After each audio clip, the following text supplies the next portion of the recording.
पर भारत ने हमें छोड़ा नहीं बल्कि ढूंढ ढूंढ कर मारा और आगे भी आतंक पर ये चोट होती रहेगी। मेरे साथ में जेके बंसल सर जुड़े हुए हैं, सिल्वा मूर्ति सर जुड़े हुए हैं। सिल्वा मूर्ति सर, ओवरऑल इस ताकत पर आपका कमेंट और साथ ही आप ह्यूमनॉइड रोबोट पर भी अपनी बात कह सकते हैं। अच्छा जी, सी डिफेंस टेक्नोलॉजी चार टाइप है। एक है sensing, denying the sensing by enemy country, और दूसरा है जल्दी पहुंचना है, रीच, और इसको डिस्ट्रॉय करना है, खत्म करना है। ये सब डिफेंस टेक्नोलॉजी है। ये पूरा हमारा defence technology indigenously developed defence technology, DRDO developed defence technology, और हमारा देश में बना हुआ है हथियार, और हमारा PSUs, defence PSUs, public sector undertaking और प्राइवेट सेक्टर्स, सब मिला के ये सब चारों टाइप ऑफ वेपन सिस्टम बनाया है, जिसको इस्तेमाल किया है हमारा आर्म फोर्सेस इस कॉन्फ्लिक्ट में। पहले तो सेंसिंग करने के लिए हमारे पास रडार्स होना चाहिए।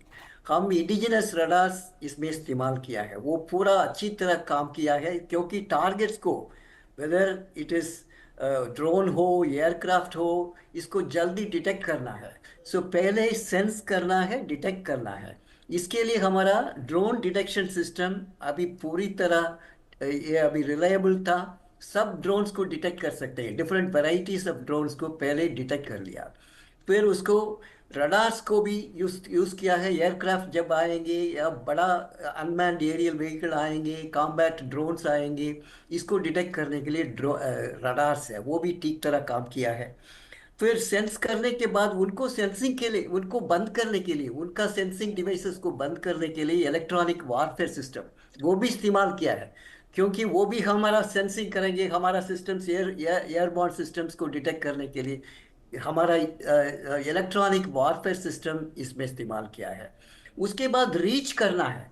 रीच करने के लिए पहले तो हम गन से भी कर सकते हैं, air defence, L-70 anti aircraft guns, उसको इस्तेमाल किया है, क्योंकि एक छोटा सा फ्लाई को किल करने के लिए बुलेट के लिए जरूरत नहीं है।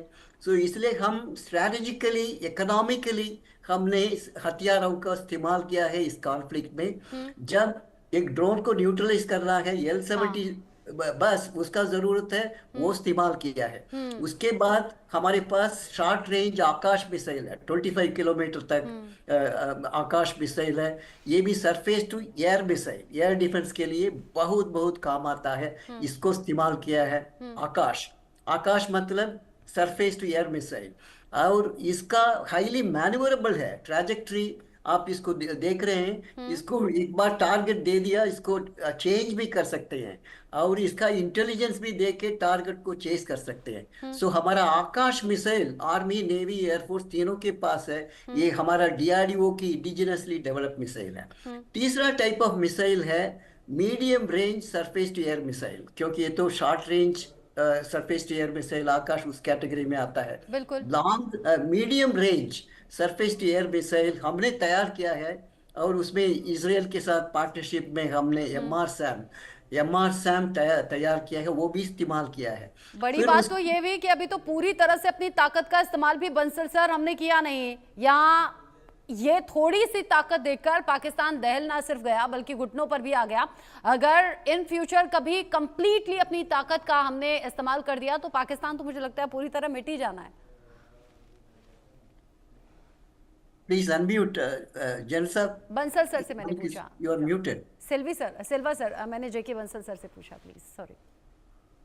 मैं ये बिल्कुल ठीक कहा आपने। हमने पूरे अपनी ताकत का इस्तेमाल नहीं किया है। मैं अगर ब्रॉड रूप से कहूँ तो अभी हमारी सिर्फ हमारी थल सेना और वायु सेना ने ही अपना जलवा दिखाया था, जबकि हमारी नेवल फोर्स जो है वो अब सागर में गई थी। 36 शिप्स जो है पहुंच गए थे वहां पर। और जो ब्रह्मोस मिसाइल की जो बात कर रहे हैं, ये इसकी खूबियत यह है कि ये जमीन से भी छोड़ सकते हैं, हवा से भी छोड़ सकते हैं, और समुद्र से भी छोड़ सकते हैं। तो जो हमारी ये INS जो सूरत है, एक डेस्ट्रॉयर, उसके ऊपर इसका सफल परीक्षण कर लिया गया था ये सब कुछ करने से पहले। और जो INS विक्रांत है वो वहां पर है समुद्र में पहले से ही। तो ये तैयारी थी कि अगर थोड़ा सा भी एस्केलेट होता है तो अब की बार पाकिस्तान को बिल्कुल नस्ते नाबूद कर देंगे, वहां से कराची शहर से लेकर आगे तक का। तो ये बिल्कुल तैयार था। देखिए, मैं एक बात ये बताना चाहूंगा आपको कि हमारा ऑफेंसिव इरादा ही नहीं था। हमने कोई उनके मिलिट्री टारगेट नहीं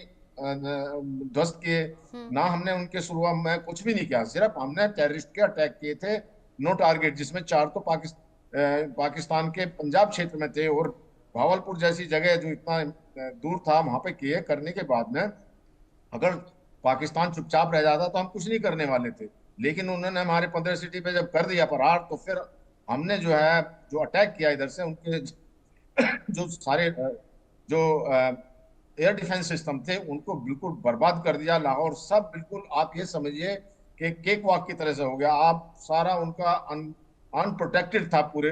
अगर हम चाहते और अगर प्रीएम्प्टिव को अटैक करना होता तो पूरे पाकिस्तान को ध्वस्त किया जा सकता था, लेकिन बार बार यही मेंटेन रहा हमारा इंटरनेशनल कम्युनिटी को भी है कि हम कोई ऑफेंस नहीं कर रहे, सिर्फ हम रेस्पॉन्स कर रहे हैं। और वो रेस्पॉन्स जो बड़ा प्रिसाइज और बहुत ताकतवर था, जिससे कि पाकिस्तान घुटनों पर आ गया। अगले दिन भी जब उन्होंने किया तो वो खुद जो है गुहार लगाई कि हमको जो है सीज फायर करनी है। तो क्योंकि हम भारत तो हमेशा ये कहता है कि हमारे प्राइम मिनिस्टर ने कहा कि निश्चित ये युद्ध का समय नहीं है, लेकिन ये समय जो है टेररिज्म का भी नहीं। तो अब पाकिस्तान को ये एक संदेशा मिल गया अच्छी तरह से, अगर किसी तरह की कोई ऐसी बात करी तो नस्ते नाबूद हो जाएगा। और जो बार बार